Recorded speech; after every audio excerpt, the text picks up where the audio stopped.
तक भारत ने हर जगह अपनी मजबूत छाप छोड़ी। इस साल ऑपरेशन सिंदूर हर अपनी सुरक्षा से कोई समझौता नहीं करता। ऑपरेशन सिंदूर के दौरान देश के कोने कोने से मां भारती के प्रति प्रेम और समर्पण की तस्वीरें सामने आई। लोगों ने अपने अपने तरीके से अपने भाव व्यक्त किए। साथियों, यही जज्बा तब भी देखने को मिला जब वंदे मातरम के 150 वर्ष पूरे हुए। मैंने आपसे आग्रह किया था कि हैशटैग वंदे मातरम 150 के साथ अपने संदेश और सुझाव भेजें।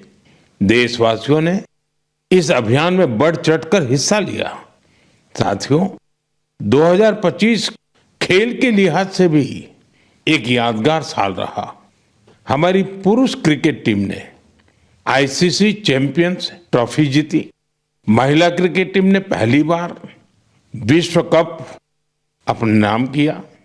भारत की बेटियों ने women's blind T20 world cup जीतकर इतिहास रच दिया। एशिया कप T20 में भी तिरंगा शान से लहराया। पैरा एथलीटों ने विश्व चैंपियनशिप में कई पदक जीतकर ये साबित किया कि कोई बाधा हौसलों को नहीं रोक सकती। विज्ञान और अंतरिक्ष क्षेत्र में भी भारत ने बड़ी छलांग लगाई। शुभांशु शुक्ला पहले भारतीय बने जो इंटरनेशनल स्पेस स्टेशन तक पहुंचे। पर्यावरण संरक्षण और वन्य जीवों की सुरक्षा से जुड़े कई प्रयास भी 2025 की पहचान बने। भारत में चीतों की संख्या भी अब 30 से ज्यादा हो गई है। 2025 में आस्था, संस्कृति और भारत की अद्वितीय विरासत सब एक साथ दिखाई दी। साल के शुरुआत में प्रयागराज महाकुंभ के आयोजन ने पूरी दुनिया को चकित किया। साल के अंत में अयोध्या में राम मंदिर पर ध्वजारोहण के कार्यक्रम ने हर भारतीय को गर्व से भर दिया। स्वदेशी को लेकर भी लोगों का उत्साह खूब दिखाई दिया। लोग वही सामान खरीद रहे हैं जिसमें किसी भारतीय का पसीना लगा हो और जिसमें भारत की मिट्टी की सुगंध हो। आज हम गर्व से कह सकते हैं 2025 ने भारत को और अधिक आत्मविश्वास दिया है। ये बात भी सही है, इस वर्ष प्राकृतिक आपदाएं हमें झेलनी पड़ी, अनेक क्षेत्रों में झेलनी पड़ी। अब देश 2026 में नई उम्मीदों, नए संकल्पों के साथ आगे बढ़ने को तैयार है। मेरे प्यारे देशवासियों, आज दुनिया भारत को बहुत आशा के साथ देख रही है। भारत से उम्मीद की सबसे बड़ी वजह है हमारी युवा शक्ति। विज्ञान के क्षेत्र में हमारी उपलब्धियां, नए नए इनोवेशन, टेक्नोलॉजी का विस्तार, इनसे दुनिया भर के देश बहुत प्रभावित हैं। साथियों, भारत के युवाओं में हमेशा कुछ नया करने का जुनून है और वो उतने ही जागरूक भी हैं। मेरे युवा साथी कई बार मुझसे ये पूछते हैं कि नेशन बिल्डिंग में वो अपना योगदान और कैसे बढ़ाएं, वो कैसे अपने आइडिया शेयर कर सकते हैं। कई साथी पूछते हैं कि मेरे सामने वो अपने आइडियाज का प्रेजेंटेशन कैसे दे सकते हैं। हमारे युवा साथियों की इस जिज्ञासा का समाधान है विकसित भारत यंग लीडर्स डायलॉग। पिछले साल इसका पहला एडिशन हुआ था। अब कुछ दिन बाद उसका दूसरा एडिशन होने वाला है। अगले महीने की 12 तारीख को स्वामी विवेकानंद जी की जयंती के अवसर पर राष्ट्रीय युवा दिवस मनाया जाएगा। इसी दिन यंग लीडर्स डायलॉग का भी आयोजन होगा और मैं भी इसमें जरूर शामिल होऊंगा। इसमें हमारे युवा इनोवेशन, फिटनेस, स्टार्टअप और एग्रीकल्चर जैसे महत्वपूर्ण विषयों पर अपने आइडियाज शेयर करेंगे। मैं इस कार्यक्रम को लेकर बहुत ही उत्सुक हूं। साथियों, मुझे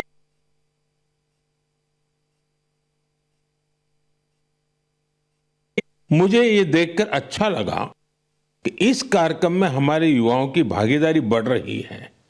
कुछ दिनों पहले ही इससे जुड़ा एक क्विज कंपटीशन हुआ। इसमें 50 लाख से अधिक युवा शामिल हुए। एक निबंध प्रतियोगिता भी हुई जिसमें स्टूडेंट्स ने विभिन्न विषयों पर अपनी बातें रखी। इस प्रतियोगिता में तमिलनाडु पहले और उत्तर प्रदेश दूसरे स्थान पर रहा।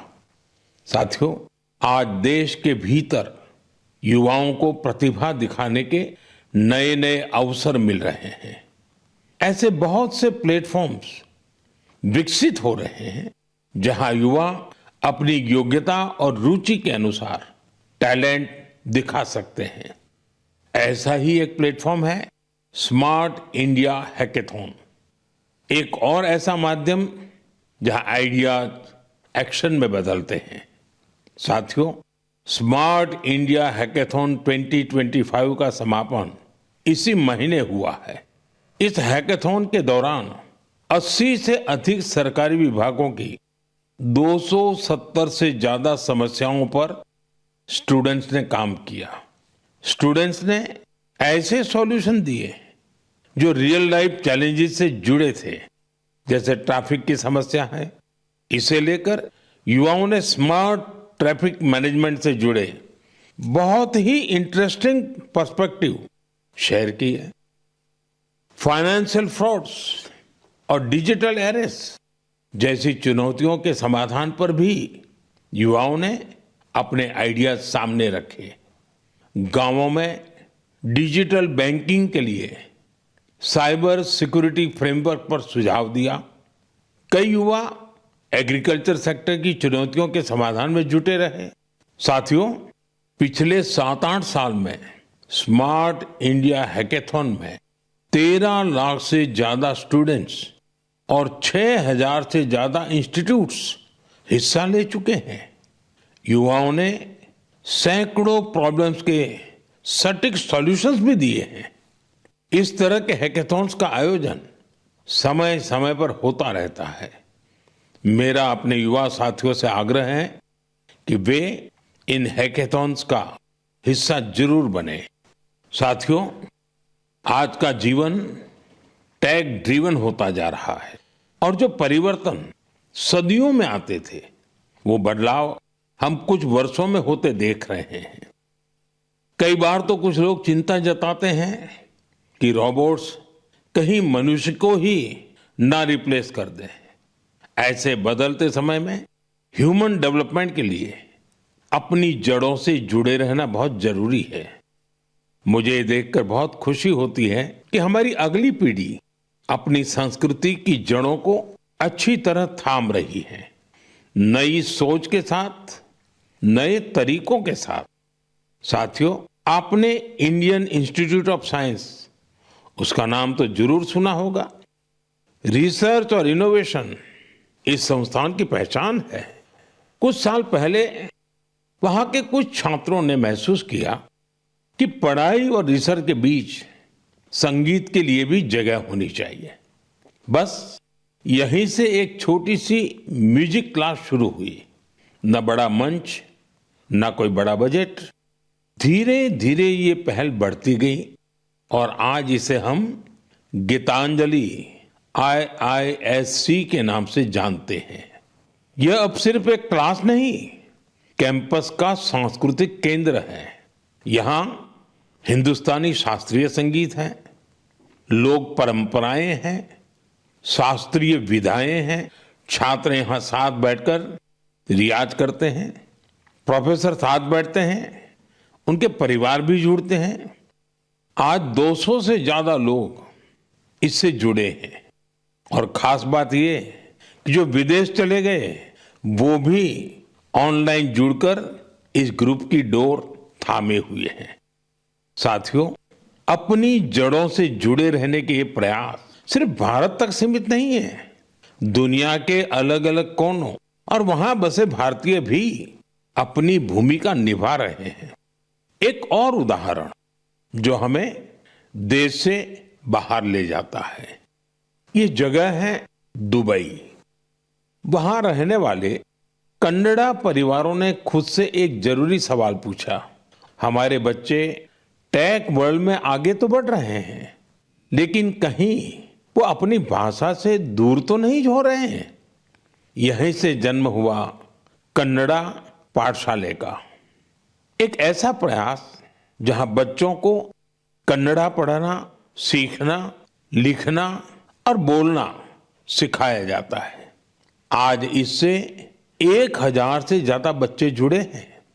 वाकई कन्नड़ा नाडु नुडी नम्मा हेम्मे, कन्नड़ा की भूमि और भाषा हमारा गर्व है। साथियों, एक पुरानी कहावत है, जहां चाह वहां राह। इस कहावत को फिर से सच कर दिखाया है मणिपुर के एक युवा मोइरांगथेम सेठ जी ने। उनकी उम्र 40 साल से भी कम है।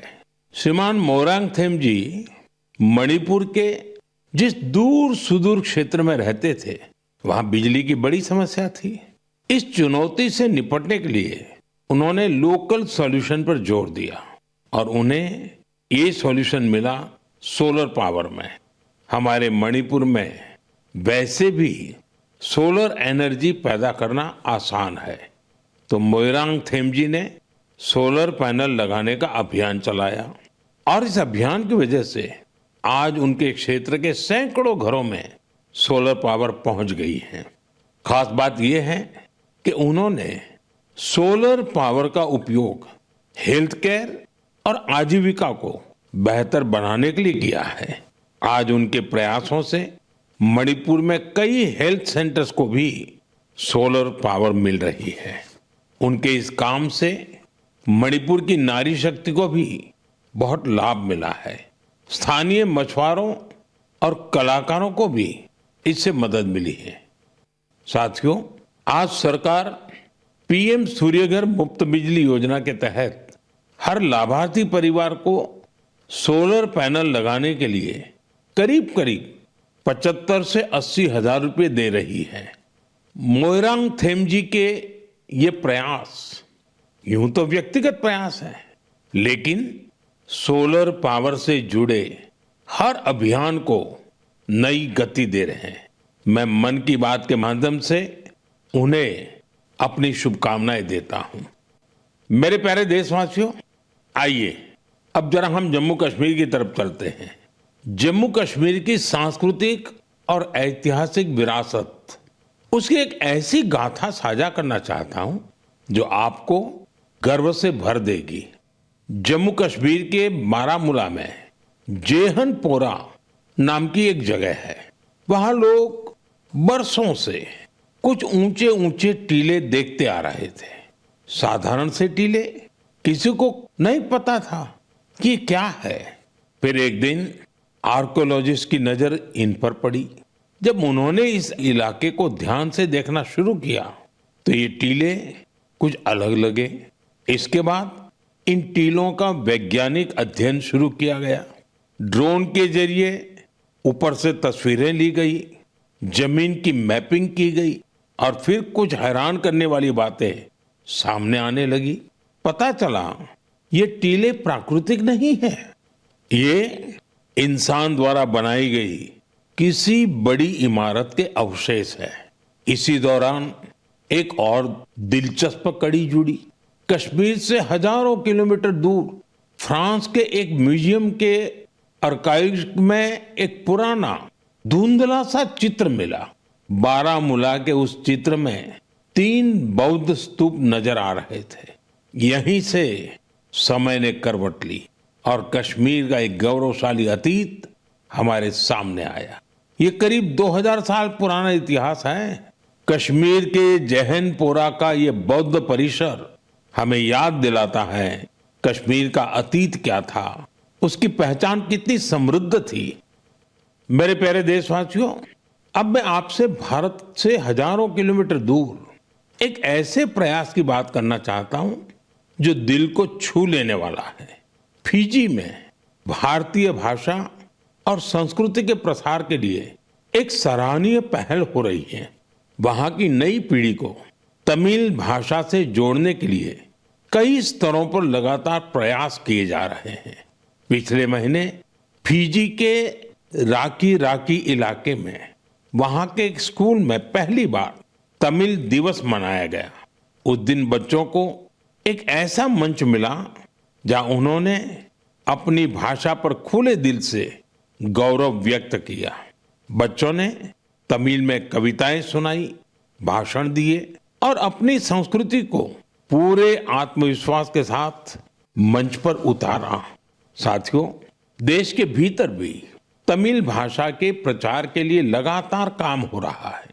कुछ दिन पहले ही मेरे संसदीय क्षेत्र काशी में चौथा काशी तमिल संगमम हुआ। अब मैं आपको एक ऑडियो क्लिप सुनाने जा रहा हूं। आप सुनिए और अंदाजा लगाइए तमिल बोलने की कोशिश कर रहे ये बच्चे कहाँ के हैं। வணக்கம்.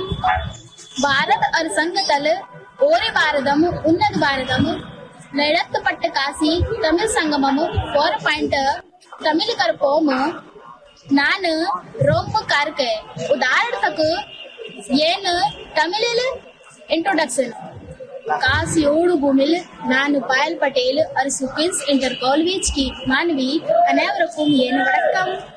साथियों, आपको जानकर हैरानी होगी तमिल भाषा में इतनी सहजता से अपनी बात रखने वाले ये बच्चे काशी के हैं, वाराणसी के हैं। इनकी मातृभाषा हिंदी है, लेकिन तमिल भाषा के प्रति लगाव ने इन्हें तमिल सीखने के लिए प्रेरित किया है। इस साल वाराणसी में काशी तमिल संगमम के दौरान तमिल सीखने पर खास जोर दिया गया था। लर्न तमिल, तमिल कराकलम, इस थीम के तहत वाराणसी के 50 से ज्यादा स्कूलों में विशेष अभियान भी चलाए गए। इसी का नतीजा हमें इस ऑडियो क्लिप में सुनाई देता है। एन्न पेर वैष्णव नान निवेदिता शिक्षा सदन बालिका इंटर कॉलेज वाराणसी पढ़िக்கிறேன். நான் காஷி தமிழ் கற்கலாம் 4.0 ला तमिल भाषा पिक्कावुम इल्लुवम करेन. हिंदा वयपुक्क पराधान नरेंद्र मोदी अवगलेगु नान नंटी सोलिगरेन. साथियों, तमिल भाषा दुनिया की सबसे प्राचीन भाषा है। तमिल साहित्य भी अत्यंत समृद्ध है।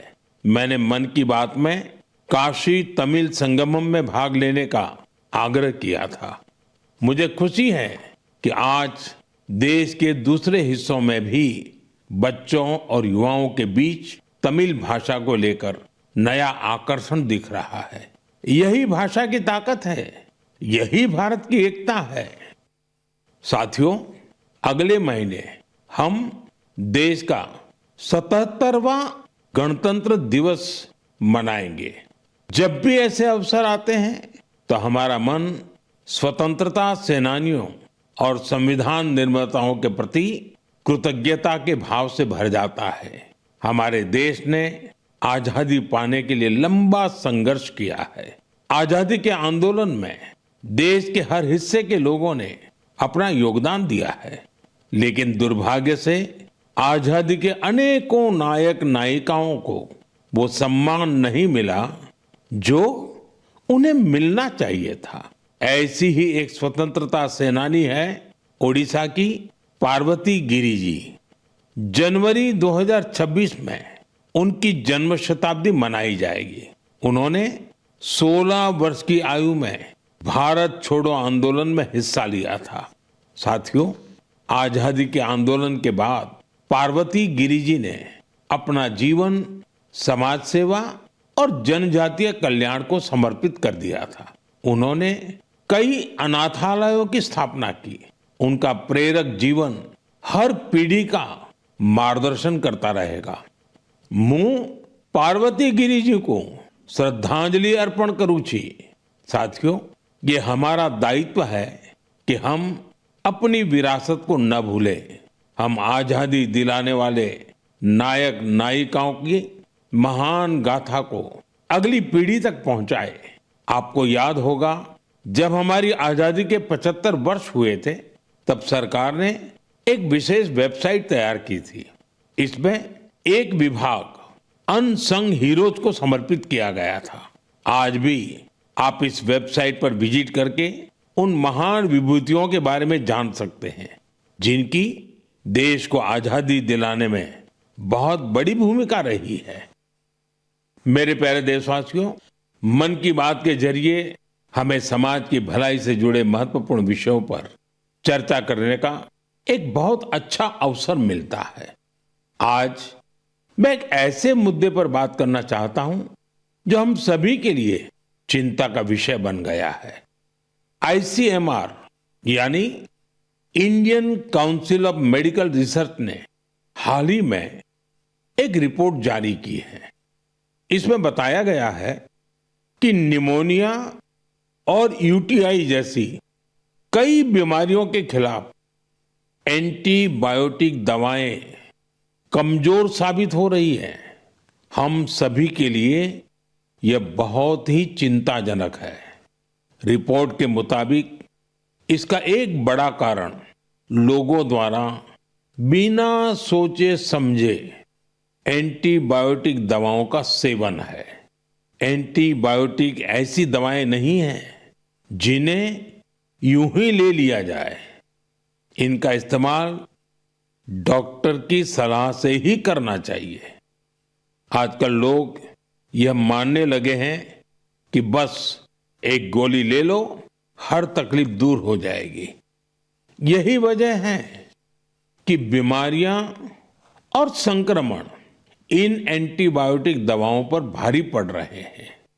मैं आप सभी से आग्रह करता हूं कि कृपया अपनी मनमर्जी से दवाओं का इस्तेमाल करने से बचें।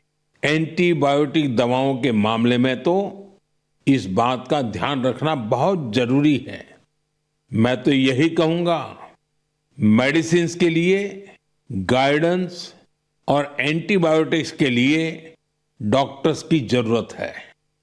ये आदत आपकी सेहत को बेहतर बनाने में बहुत मददगार साबित होने वाली है।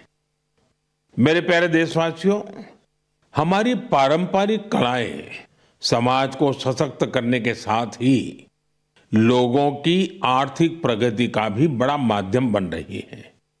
आंध्र प्रदेश के नारसापुरम जिले की लेस क्राफ्ट की चर्चा अब पूरे देश में बढ़ रही है। ये लेस क्राफ्ट कई पीढ़ियों से महिलाओं के हाथों में रही है। बहुत धैर्य और बारीकी के साथ देश की नारी शक्ति ने इसका संरक्षण किया है। आज इस परंपरा को एक नए रंग रूप के साथ आगे ले जाया जा रहा है।